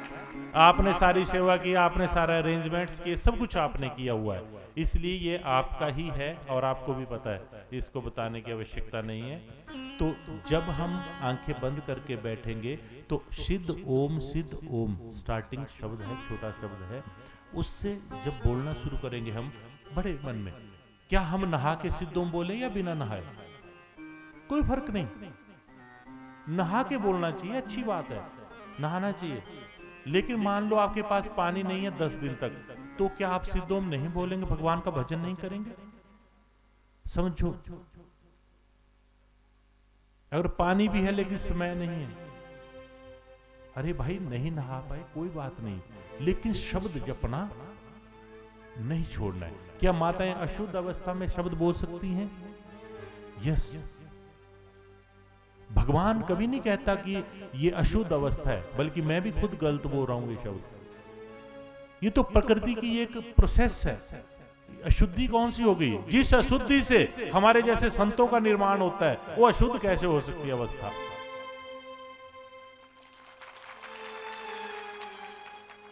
हम सब का निर्माण उसी से हुआ है, उसी तत्व से हुआ है, बोध से हुआ है, जिसको हम अशुद्ध कह देते हैं। तो इसलिए ऐसा नहीं है, हर अवस्था में हमने भजन करना है। क्या मेरे घर में मरण हुआ है तो मुझे भजन करना चाहिए? हाँ, ज्यादा करना चाहिए, क्योंकि बैठना तो है ही 13 दिन के लिए। तो होता क्या है कि वहां से दौड़ के आए, पूरे रास्ते मूंगफलियां जलेबियां खाते हुए, और घर के पास आए जोर से चीखे, और वो घर वाले भी बेचारे डिस्टर्ब करे। ऐसा नहीं सत्संगी होता। थोड़ा सा रो, अंतर मन से सभी को रोना आएगा जिसके घर में डेथ हुई हो, लेकिन इतने जोर जोर से भी मत चीखो, समझ रहे? शांत रहो और भजन करो उनके वहां जाके, ताकि जो दिवंगत आत्मा है उसको मुक्ति मिलेगी। भजन से, भोजन से शक्ति मिलती है। आत्मा का भोजन क्या है? शब्द, ओमकार, ओम। जब हम ऐसा करेंगे तो हमारे अंदर भगवान का वास स्वतः ही होना प्रारंभ हो जाएगा, और भगवान हमें मिल जाते हैं। दूर नहीं ईश्वर, ईश्वर कैलाश पे नहीं बैठे हैं। कैलाश पे होते तो शायद मैं बहुत आलसी हूं, मुझे कभी नहीं मिलते। ईश्वर हमारे अंतर में है, सबके अंतर में है, और कोई स्पेशल नहीं है। ऐसा मत सोचना कि मैंने ऐसे कपड़े पहने इसलिए मेरे को भगवान मिल जाएंगे। कपड़े का कोई भोग नहीं है। कपड़ा तो ऐसे ही एक दिखाने के लिए चीज है कि ऐसे कपड़े पहन लो, वैसे पहन लो, कुछ मीनिंग नहीं है कपड़े का। बल्कि इवन इस शरीर का भी नहीं है। ये भी शरीर कैसा भी हो सकता है। स्त्री का शरीर है, पुरुष का शरीर है, बच्चे का, जवान, वो कोई मीनिंग नहीं है। आत्मा उसके अंदर वही है जो है। और इस जन्म में वो मनुष्य की शरीर में हम आ जाते हैं। पिछले जन्मों में हो सकता है कीड़े मकोड़े, नाना प्रकार के कुत्ते बिल्ले हम सब रहे होंगे। इसलिए दुर्लभ ये देह है, इसका हमें लाभ उठाना है। आज इस शरदकालीन महोत्सव में हमने संकल्पित होना है कि रोज भजन करना है। कैसे करना है? चलते फिरते, उठते बैठते, हर वक्त जो आपके गुरु कहीं गुरु दीक्षा ली है। ऐसा नहीं है कि यहां गुरु दीक्षा लो तो आश्रम में आए। जो भी आपके गुरु जी हैं वो हमारे लिए आदरणीय हैं। उनसे जो गुरु दीक्षा लिया उसको जपना कैसे, वो हमारे से सीखो। भजन कैसे करना, वो यहां सीखना है। जो गुरु जी ने आपको शब्द दिया है उसका भजन, बैठने की शक्ति अपने अंदर पैदा करनी। अब आप इतनी देर बैठे हैं, मान लो 2-3 घंटे हुए होंगे, कई माताओं को तो 6 घंटे हो गए होंगे, तो इससे आपके आसन की सिद्धि हो गई। बातों बातों आराम से बैठे, शांत होके बैठे। जबकि नहीं तो इतने लोग आप कहीं भी बिठाएंगे तो शोर हो जाता है, होता कि नहीं? तो आप क्यों नहीं बोल रहे? क्योंकि आपके बोलने की शक्ति खत्म हो गई, समझने की शुरू हो गई। ऐसा होना चाहिए।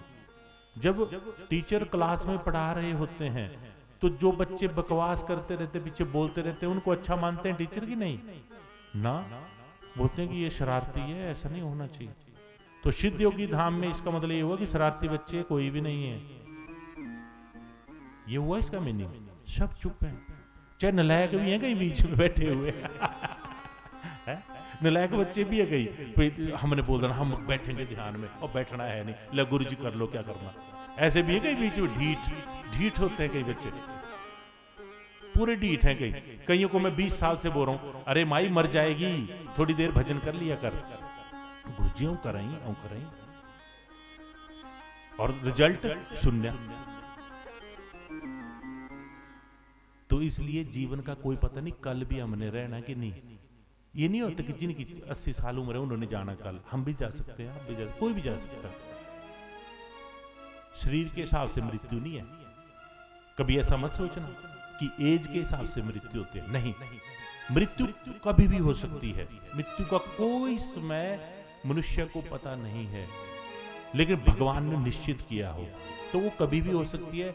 चलते फिरते, उठते बैठते ओम नमः शिवाय, सिद्धोम, जो भी शब्द बोलते रहें। और रात्रि को सोने से पहले ऐसे बैठ जाए, आराम से बिस्तर पे बैठ जाओ। जिन्नी की अब ठंड है, आपको ठंड लग रही है, कोई बात नहीं, आप बिस्तर पे बैठो, आराम से कंबल ओढ़ लो, और ऐसे 20 मिनट 21 मिनट, अगर ज्यादा मजा आने लगे तो 40 मिनट बैठे रहो, 1 घंटा बैठ लो, पर कम से कम 21 मिनट मिनिमम रखो। 21 मिनट रोज ध्यान में बैठे।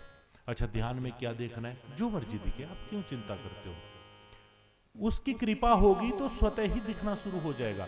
जब सिद्ध योगी धाम में आपको पहले शनिवार में कई बार बजरंगबली दिख जाते हैं कि नहीं, कई बार आपको अपने कुल देवी देवता दिख जाते हैं, तो आप अपने घर को जब सिद्ध योगी धाम बना लोगे कि नहीं ये भी भोलेनाथ तेरा ही धाम है, तो वहां भी भगवान का वास हो जाएगा। भगवान मंदिरों में नहीं रहता, भगवान इस मंदिर में रहता है जो आपकी नर नारायणी देह है। क्या कहा इसे? नर नारायणी देह, इसमें हरि रहते हैं। और जिसको भी मिले, महात्मा बुद्ध मक्का मदीना तक गए, नहीं मिले भोले बाबा, लास्ट में जाके एक पेड़ के नीचे बैठ गए कि अरे भगवान हो कहां आप। ऐसे आंखें बंद हुई, अचानक से ध्यान लगा और प्रभु प्रगट हो गए, दिख गए मालिक। तो मालिक मिलेगा, शांति से आप बैठ जाओ, तसल्ली रखो, धैर्य रखो, कहीं नहीं जाना आपने। मुझे पता कुछ नहीं करना आपने, मैंने भी कुछ नहीं करना। अगर हम करने वाले कुछ होते तो पता नहीं कहां होते। हमने वही करना है जो रचना में है शामिल। मूवी वैसी वैसी ही बनाना पड़ेगी जैसा डायरेक्टर बोलेगा। तो डायरेक्टर मेरे साईं बैठे, उन्होंने बताया है। अब यहां हम इकट्ठे हुए हैं, मैंने कहा भोलेनाथ को कि प्रभु मैंने ठीक कैसे करना है लोगों को। बोला बेटा तू उनको इलायची खाने को दे दिया कर। क्या कहा मुझे शुरू में? डॉक्टर तो स्वामी जी आप आए बन के, मैं थोड़े डॉक्टर था, मेरे को क्या पता दवाई क्या होती है। मैंने कहा प्रभु ठीक कैसे करना है, जैसे किसी को कोई भी बीमारी तो ठीक है। बोला इलायची दे दिया कर, कुछ भी दे दे तू खाने को, वो ठीक हो जाएगा। तो मैं सोचूं मेरे को 4-5 चीजें पता थी। कईयों को मैंने बोले जीरा खा लो, जीरा सुना था ना मैं, जीरा खाते हैं। तो मैं बोले जीरा खा लो, कितना खाना जी? मतलब आधा चम्मच खा लो, मान सकते हो? और उन्होंने आधा चम्मच जीरा खा लिया होगा। बोले गुरुजी गर्मी हो गई जीरे से। मैं तो कितना खाए? बोले आधा। मैं तो आधे से आधा कर दो।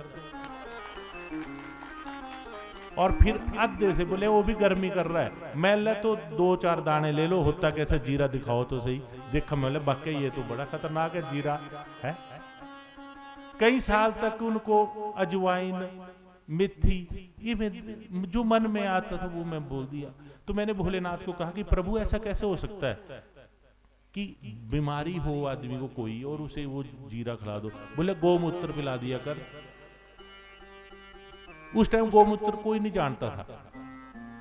तो मैंने बोला ये कहाँ मिलेगा? बोले वो अपने आप अरेंज करेंगे, आप बोलना गोमूत्र पिया करो 2 ढक्कन रोज, प्योर गोमूत्र। तो लोगों ने इकट्ठा करके लाना गोमूत्र कहीं से कहीं, और लोग गोमूत्र लग गए पीने। तो ऐसे एड्स के 3% ठीक हो गए। क्या पिया? गोमूत्र। ऐसे कई एग्जाम्पल है, आपको खुद पता है, मुझे नहीं याद रहती। तो कहने का भाव ये है, तब आस्था तब बनती है जब हम भजन करते हैं। ये सोचे कि आस्था से जाओ जी, श्रद्धा से जाओ। क्या करे आदमी, नाक की लकीरें दे रहा है दरबार में जाके, और क्या आस्था करे? है? फिर बोल रहे हैं कि माता की कृपा ही नहीं हो रही है, बाबा जी कृपा ही नहीं कर रहे। ऐसा नहीं होता। मैं थोड़ा साइंटिफिक आदमी हूं, मैं नहीं मानता इस चीज को। आप जैसे भी हैं अच्छे हैं। कौन आता है बिना आस्था के? अब देवी चंपा को बिना आस्था के आती है? सोचो ना, सारे आस्था से आते हैं। कहीं भी हम जाते हैं मंदिर में, कोई ऐसा होता है कि बिना आस्था के जाना मंदिर में? होता है कोई? फिर ऐसे ठीक नहीं हुआ बोल दीजिए आस्था नहीं कर रहे बेटा से, नित नियम नहीं किया। नित नियम सबसे बड़ा है मन का संकल्प। धूप जोत में गलती होगी तभी तो पंडित रखे हुए, आचार्य लोग हैं। लेकिन संकल्प मन में लेना सच्चा कि हे भोलेनाथ हम तेरे बच्चे हैं, अब हमने अपने स्वास्थ्य के लिए किसी पक्षी की और पशु की बलि नहीं देनी। ये नहीं गंगा गए गंगादास, यमुना गए यमुनादास, ये नहीं बढ़ना, तब नहीं हरि मिलते। किसी पशु की बलि नहीं देनी। आपने दी दरबार में आके कभी बलि? कई चेले नाराज हैं यहाँ दरबार से कि हमारी बलियां बकरे मुर्गे कटवाना ही बंद कर दिए, समझ गए? तभी तो मेरे दुश्मन ज्यादा हो गया इस टाइम पे, धंधे चौपट। बोले अब क्या करना जब यहाँ एक भस्म की पुड़िया इतनी कर लो, टिक्का लगा लो, खा भी लो, नहा भी लो, एक में ये सारा इलाज है कि नहीं? भोलेनाथ की हंस रहे हैं। आज से भजन करना है सबने। और पिछली बार भी आपने संकल्प दिया था मुझे कि हम भजन करेंगे। 21 मिनट मिनिमम है, ध्यान लगे ना लगे आप चिंता ना करो। देखो आपके बच्चे कई बार बोलते हैं कि नहीं? जो बड़े हो गए हैं वो सुनना, जिनके बच्चे हैं, जो बच्चे बैठे हैं वो खुद पे इंप्लीमेंट करना। आपका मन क्या पढ़ाई में लगता है? कौन ऐसा बच्चा है, कोई ऐसा होगा 1 लाख में एक बच्चा होता है जो बोलता है मुझे मजा आया ना पढ़ने का? किसी जो नहीं मजा आता पढ़ने का? झूठ है। पढ़ाई बड़ी बुरी लगती है। पढ़ाई का मजा तब लगता है जब मेरी मान लो शादी हो गई, फिर बच्चे आ गए, फिर मेरे को मजा लगेगा पढ़ाई का आने, क्योंकि अब बच्चे जो पढ़ाने। क्योंकि अगर मैं बोलूं पढ़ाई बुरी चीज है तो बच्चे पढ़ेंगे ही नहीं। और मैं आज भी मैं बताऊं, मैं अपने बच्चों को पढ़ाता नहीं, मेरे को बड़ा बुरा लगता है पढ़ना पढ़ाना। मैं बोलता बेटा पढ़ो पढ़ो पढ़ो, बहुत अच्छा पढ़ो। सारे ऐसा करते हैं, और जब खुद कोई नहीं आता तो पढ़ाना क्या? समझ गए? सारे सोचे मेरे बच्चा डीसी लगो, हाँ कुछ नहीं करूं तो मेरा बच्चा डीसी लगो, एडा की हो सका। समझ रहे हैं गल? कैच कर रहे हैं? हसी वाली गल नहीं, सारे सोचे एडा फिर मेरा बच्चा इंजीनियर लगी जाओ, पर मैं जो कुछ नहीं करने पाओ। वो भाई 4 बजे उठना पड़ेगा आपको, और बच्चे को गर्म पानी देना पड़ेगा पीने को।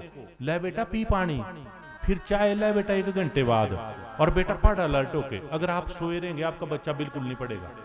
आज ऐसा युग है, वो युग नहीं रहा 20 साल पुराना कि बच्चा अपने आप उठ रहा है, माँ बाप सोए हुए और बच्चा पढ़ रहा है। ऐसा नहीं है। अब क्या है कि पहले माँ बाप उठेंगे फिर बच्चा उठेगा, चल मेरा बच्चा उठ है, और बच्चा फिर नखरे मारेगा। फिर माँ दौड़ी हुई पीछे, ले बेटा टिफिन तेरा है, ये पानी की बोतल। फिर टीचर रिमांड लगी रहे लेने, क्योंकि टीचर जो रिमांड लेना कैंसिल करते रहे। टीचर नहीं रिमांड लेंगे। अब टीचरों का रिमांड है उल्टा, भाई हाँ जी हमारे बच्चे को ऐसे क्यों देखा। देखने की भी सजा है, मारना तो दूर की बात, ये सनातन धर्म का तभी तो हो रहा है। ये सारा उल्टा हो गया सारी प्रोसेस।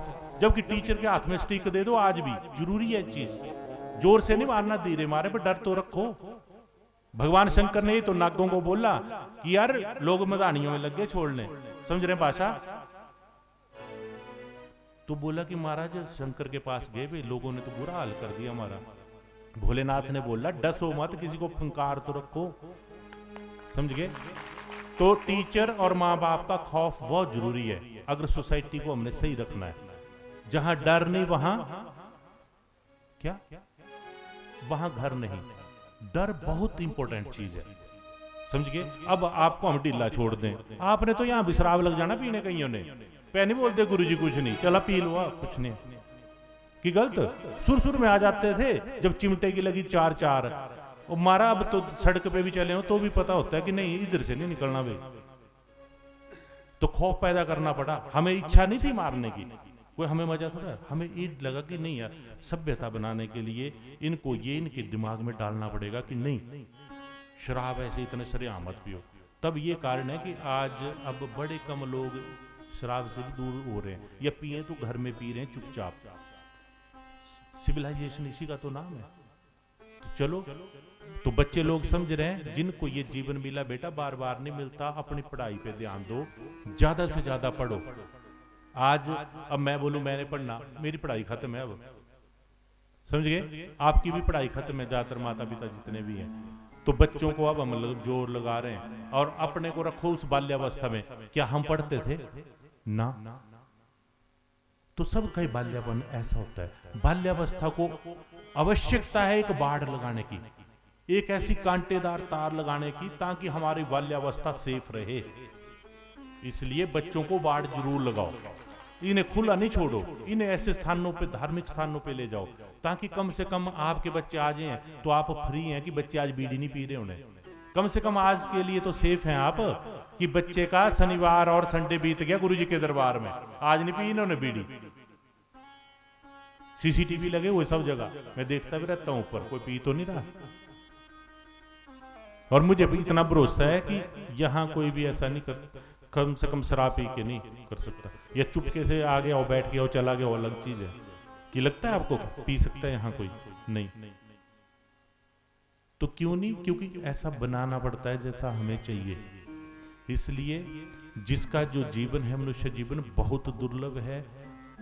भजन कीर्तन भी करें, और अपना जो काम आपको भगवान ने दिया, कोई भी काम हो, उसमें पूरी श्रद्धा निष्ठा के साथ, पैशन के साथ उस काम को करो, तो उसमें आपको आनंद आएगा। कोई भी काम हो, कोई काम बुरा नहीं है।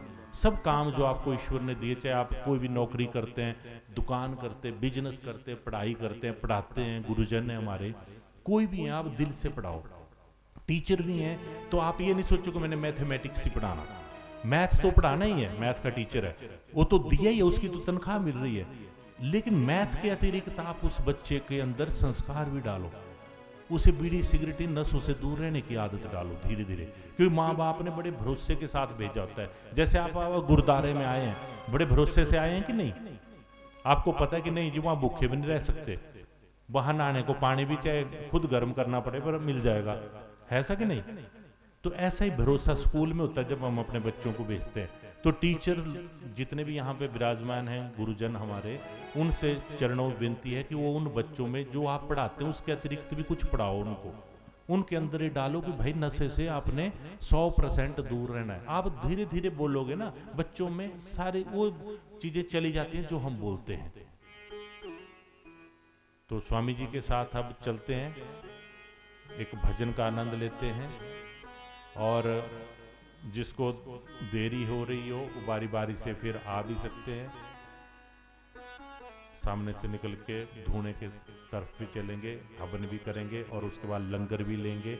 और जो किसी के मन में कोई इच्छा हो, कोई बोलना चाहता तो वो भी हम मौका दे देंगे। वैसे इच्छा अपने मन में बोलें आप कि दरबार में मैं आया हूँ भोले बाबा, तो मेरी ये मनोकामना पूर्ण हो, अपने मन में बोलें और फिर उसको प्रैक्टिकल करें कि नहीं वाकई होने लायक होगी तो भगवान शिव की कृपा, ये नहीं कि मैं भक्ति कर रहा हूं इसलिए पूरी होगी ना, आपने भक्ति की, बाकी दिनों की भक्ति को छोड़ो।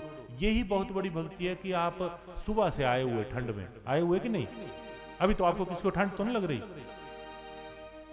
वैसे इस वक्त ठंड नहीं हो सकती है किसी को, आपको तो कहां लगनी, आप तो नशा निवारण में चले हुए, मारना लोगों ने आपको है। पंडित जी जो चिट्टा बेचते वो करते हैं ना, वो आपको पूछेंगे कौन है वो, रिवाल्सर से। वाह, तालियां बजाओ इनके लिए।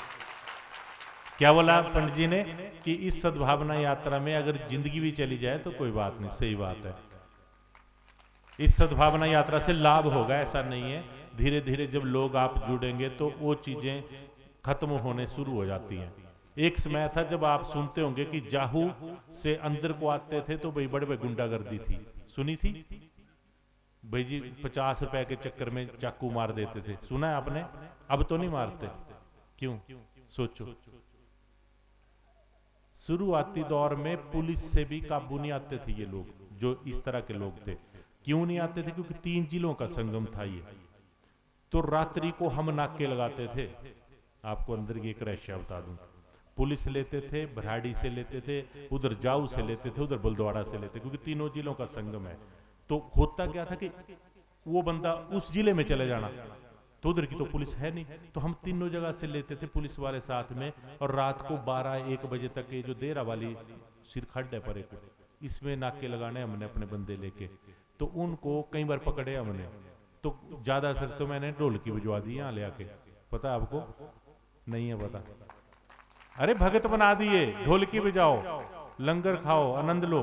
और धीरे धीरे जब यहाँ आप लोगों से मिक्सअप हो गए हो तो उनको शर्म लगी आने, अब रात को क्या करना जब दिन को पहचान लग रही है, समझ गए? तो इससे ये ऐसी सद्भावना थी वो भी। तो हम ये चाहते थे कि हमारे इलाके में ज्यादा नहीं तो ये गुंडागर्दी खत्म हो, हो गई खत्म। बड़ा फेमस था ये जाऊ किसी टाइम, अभी 10 साल पहले, ज्यादा पुरानी बात नहीं। तो ये चीजें जब हम जागरूक होंगे तो ये चीजें धीरे धीरे खत्म हो जाती है। अब उन्हीं गांव से सारे लोग आ रहे हैं, उनके माता पिता कहीं हमारे पास आते थे, जो बच्चे रात को वो करते थे, वो धीरे धीरे यहाँ लग गए पत्थर ढोने, मिट्टी की सेवा लग गई करने, खत्म हो गई चीज सारी। ऐसे ये चिट्टा भी धीरे धीरे खत्म हो जाएगा। वैसे हमने बनाए अपने ग्रुप, ऐसे शुरू से बनाए, पर वो गुप्त थे, गोपनीय ग्रुप हमारे जाऊ में भी काम कर रहे हैं, जो इस तरह के बच्चों को हम उठा लेते हैं, थोड़ा सा उनको रिमांड में भी रखते हैं थोड़े से टाइम के लिए, फिर धीरे धीरे वो करते थे। तो अब जरा हम इसको चाह रहे हैं कि हम युद्ध स्तर पे करें, ताकि तुरंत पूरे हिमाचल को हम, ज्यादा नहीं, कुल्लू वगैरह नहीं हमारे से पकड़े जाएंगे, वो थोड़ा ज्यादा डेंजरस जोन है, लेकिन हमारे ये जिले थोड़े ठीक है। कुल्लू के भी आए हुए इधर, बुरा मत मानना आप लोग। वृंदावन बांके बिहारी लाल की जय कैलाशपति महादेव की जय सत सनातन धर्म की जय